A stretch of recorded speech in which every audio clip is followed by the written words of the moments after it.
America in 1968, a turbulent time. Riots and social unrest in some of our big cities. Massive protests against U.S. involvement in the war in Southeast Asia.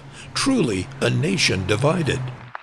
It was a presidential election year, and many believed that incumbent President Lyndon Johnson would run again. Some observers say this visit marks the beginning of the 1968 presidential campaign. But on March 31st, 1968, just a few months before the Democratic convention, Johnson dropped out of the race. I shall not seek, and I will not accept the nomination of my party for another term as your president. Johnson likely knew he would be defeated in the November election.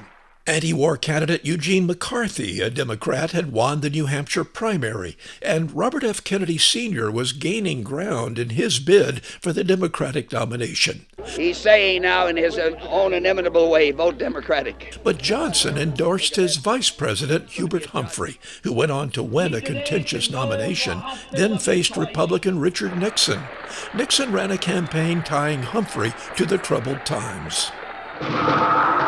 Dissent is a necessary ingredient of change. But in a system of government that provides for peaceful change, there is no cause that justifies resort to violence.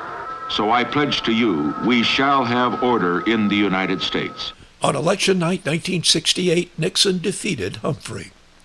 Nixon has, with Illinois' projection in his favor, 287 electoral votes, and that elects him President of the United States. President Johnson returned to Texas. He grew his hair long and spent much of his time meeting old friends at the family ranch near Johnson City. He lived for 5 more years after that decision to not run for re-election and passed away in 1973. Bob Buckaloo, KVUE News.